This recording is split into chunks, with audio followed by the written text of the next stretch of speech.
Thank you for subscribing to this channel. This is a reading part C practice video.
The question is, what should the staff avoid when disclosing distressing information to patients? Now, if you read the paragraph, the delivery of bad news is very difficult. Arrange to talk to the patient in the company of family, preferably away from other patients. In some cultures, it is not common to give difficult news directly to the patient. We must be aware that the norms and customs of our patients may not match our own. Often we try to soften the delivery of bad news by saying too much and confusing the matter, or by saying too little and leaving people with unanswered questions. Don't say neoplasm if what you mean, and what will be understood, is cancer. Be clear, allow people to understand and feel some of the impact of the news, and then allow them to ask questions. It is often necessary to repeat the information to other family members or to the same people the next day. This clearly mentions that you should not cause misunderstanding. Let's look at the next question.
You have to read the complete paragraph to understand the purpose.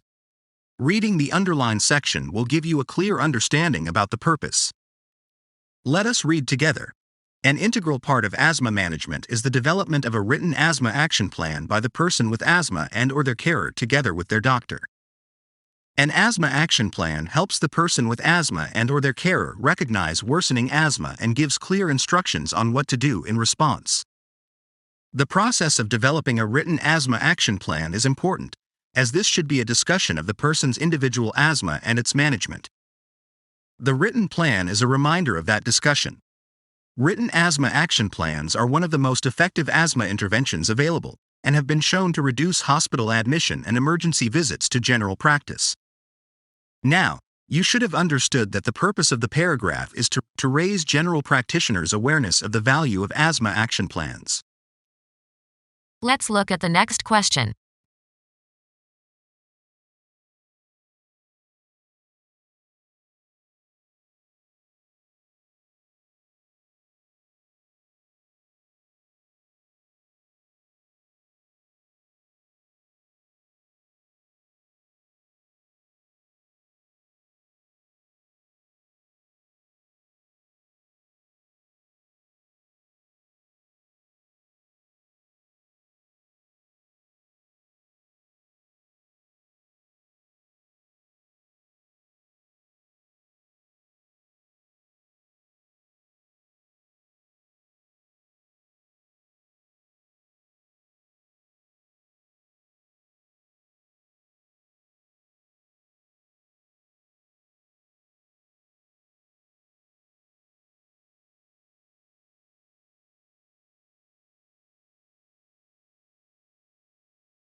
The question is, what does the guidelines on chemical waste stress the staff to do?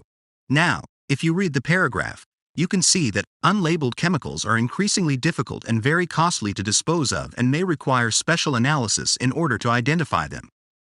Furthermore, the hospital's chemical waste contractor will now not remove any unknown chemicals due to their risk level.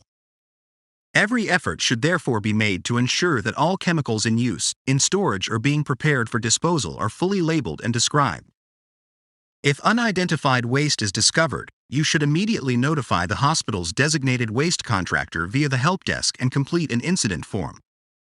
All empty containers which have previously contained chemicals for licensed disposal must be considered as hazardous waste until cleaned. By focusing on the highlighted section, you can understand that the guidelines says that staff should ensure that any chemicals in the hospital are properly documented. Let's look at the next question.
The question is, what is the memo reminding pharmacists? Now let us read the paragraph. At the beginning of the paragraph, the rights mentions that various types of errors, omissions, incidents, or other non-compliances are a subject of investigation. Then, if you read the underlined section, you can read that pharmacists should therefore follow a risk management procedure, including appropriate record keeping. The record is to show when the incident was recorded, when it occurred, who was involved, both actual and alleged, the nature of the incident or complaint, what actions were taken, and any conclusions.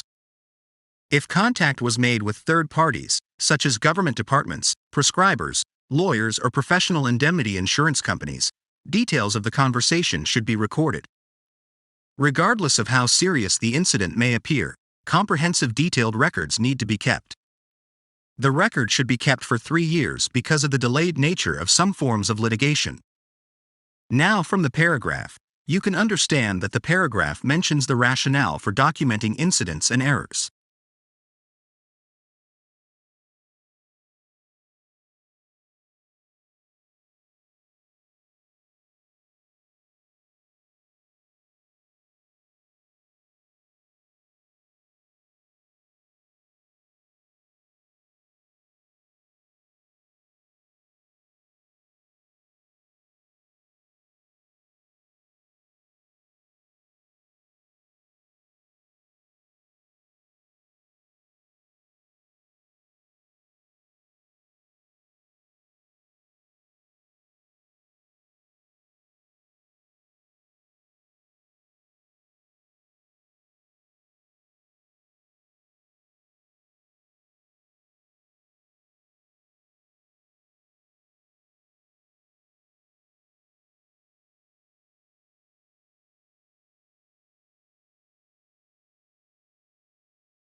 The question is, what point is made in this guidelines? From the paragraph, you can read that it is mentioned that, amongst adult patients suffering high-energy multi-trauma, approximately 5% will suffer a significant vertebral column injury and significantly less suffer a spinal cord injury. Then the paragraph mentions the risk associated with undiagnosed vertebral column injury. Now, if you read the underlined sentences, you can read that, therefore, patients in ICU should undergo spinal evaluation by CT imaging and interpretation by a consultant radiologist within 24 hours of injury. If imaging is undertaken out of hours, it is acceptable to continue spinal precautions overnight and review imaging early the next day. This indicates that the staff should make it a priority to rule out spinal injuries.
As you can read the subject of this update, withdrawal of bovine insulin, you should get an idea that this is about changing of bovine insulin.